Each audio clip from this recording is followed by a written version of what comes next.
Cool. Hi guys, my name is Tembela. I'm from a digital magazine called L'Afrique. We focus on lifestyle, culture, and everything that is cool and cool people like you guys. Thank you very much for your time. But first of all, I just want to say congratulations on such an amazing movie. I liked it. I really enjoyed it. It's lighthearted, it's comedic, and it's fast-paced. I really enjoyed it. Right. So I just wanted to know quickly, what drew you guys to becoming part of this project? When you read that script, what made you say, I want to be part of this? Let's start with you, Dee. I guess the fact that it was just written well and that Holly would be our director. As soon as I found that out, I was like, this is something I definitely want to be a part of because, I mean, after I saw, what was that film that he did with Gail? The series. On Netflix. On Netflix. Unseen, yes. As soon as I saw his work on Unseen and the fact that he's now transitioning into a rom-com, which is not really, his space, style, I was excited and I was like, yeah, this is definitely something I want to be a part of. Cool. And you? That was the first. No, that was the first thing. I mean, you always know with Netflix that you can expect a great quality production. Yes. Quizzical Pictures as well. They're synonymous for great quality work. I have had the pleasure of working with Holly before, so it was an obvious yes. Yeah. And then I found out my co-star would be Sparky. I was like, obviously, yes. another yes.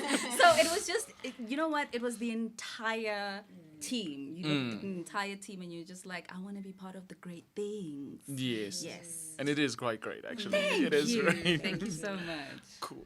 For me, two things: production side, Quizzical Pictures, and it is interesting. Actually, I just realized another milestone that my first work with them was MTV Sugar.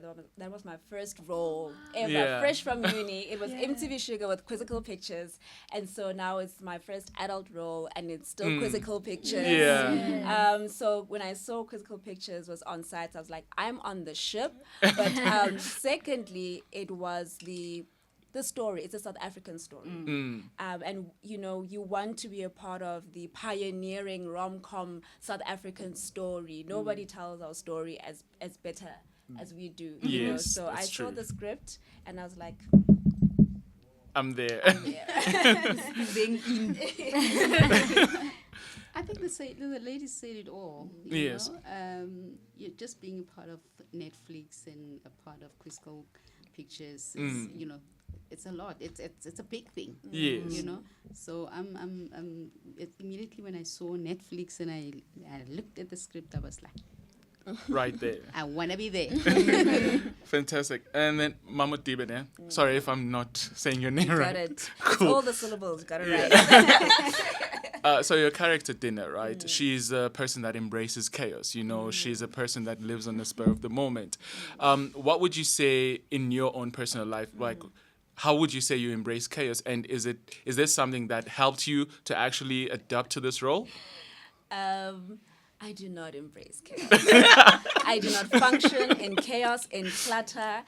You come and visit me. If you shift the mug, I will put it right back where it was. I see in lines and in frames. But except how I resonated with Dina was her worldview. She is a rebel. She is, at yes. heart. The world is going this way and she's going that way. And that's part of the essence of me. That's how I live. I go against the grain. I think differently. Yes. I don't succumb to the herd. And it's easier to say and it's difficult to actually live it out. But those who know me know that people are like, you're missing out. I'm like, on what? Okay. On what? Yeah. So definitely some stark differences, but I resonated her in terms of being very strong sense of self. Yeah, I must say, like, you really did carry that well. It kind of was like, okay, if I see you now, I'm just going to expect to see her. So, but yeah, you did. And speaking of chaos, your character is also bringing some sort of chaos in church. She's this person that, wants to do everything. But tell me, you shared, like, especially, like, a lot of scenes with Mr. Mike Mvelase and Numa, who's playing Bongile. Yeah. So can you tell me, like, what are some of the memorable moments, and how was that like experience for you sharing it with those, amazing actors as well? The comedic part of it, that's what I loved the most. And the competition between myself and Bongi, I really, really, really enjoyed that. Because I remember there was a time when our director would say to Mambongi, don't respond. Don't respond, because she'd be looking at me like... and then she'd ask, can I not please respond to her? And by that time, I'm like going on and on. So I really loved that about the two of us. And with Baba Mvelase also, it was very nice working with him as well, because I mean, we grew up watching him and wanting to be, acting next to him. Yes. So for me, it was the highlight as well. Amazing. And you know what, like, you can kind of like see it portray on the screen, the chemistry, and it just comes alive, and it's a beautiful thing to watch. And now Didi, coming to you, your character, right? She's this person that I feel has been hanging on and waiting for a chance to break out as an artist. And also just the relationship that she has with Sandman, is that there's a moment where they talk about the song, but I kind of feel like it's a metaphor for their love or their relationship. Like their unspoken yeah, chemistry. There's that. But now we see that it did not, materialize to an actual relationship. Do you feel like Umogel should have like gotten her chance with, with Sandman, or do you feel like she was cheated? No, I don't think she was cheated at all. I think the love story in terms of Sandman and Kells is actually about their love for music. Yeah. And their love for their craft and their career and their creativity and their expression. And it's like a creative rehabilitation for the characters. They are both artists who want to get back into music. Yeah. And their love for one another as friends, yes, gives them moments where there's sexual tension, but really it's just about them helping and supporting each other to become better artists and better musicians.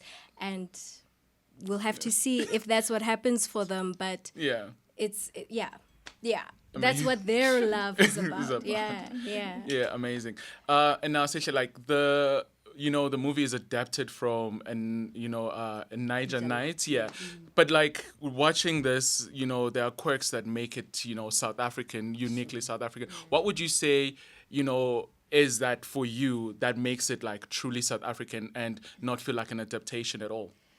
A number of things. Language, the music. The music. I mean, there's something about South African music. Like, you've seen it take over the world on a number of occasions, right? But right now, what's happening with Amapiano and all of that stuff, you can see that as well in this film. The music is a big part. It's not just scoring under the story. It is part of the story. Yes. So that was one of my highlights that I think is genuinely gonna stand out to over 190 countries worldwide. Congratulations. And it's really like an incredible movie. I really did enjoy it. And one more thing, if there was to be a sequel, would you jump right to it? Of course. Yes, of course, no doubt about it. Was the answer? No doubt about it. Fantastic. Thank you very much, ladies. And once again, congratulations on such an incredible movie. I'll definitely watch it again. And Thank you. Cool. Thank you. Oh, yeah, no, everyone knows, trust. Everyone knows. Thank you very much. Yes. Thank you very much. And can I please take a picture and then maybe a sound bite? Sure. Yeah. Cool.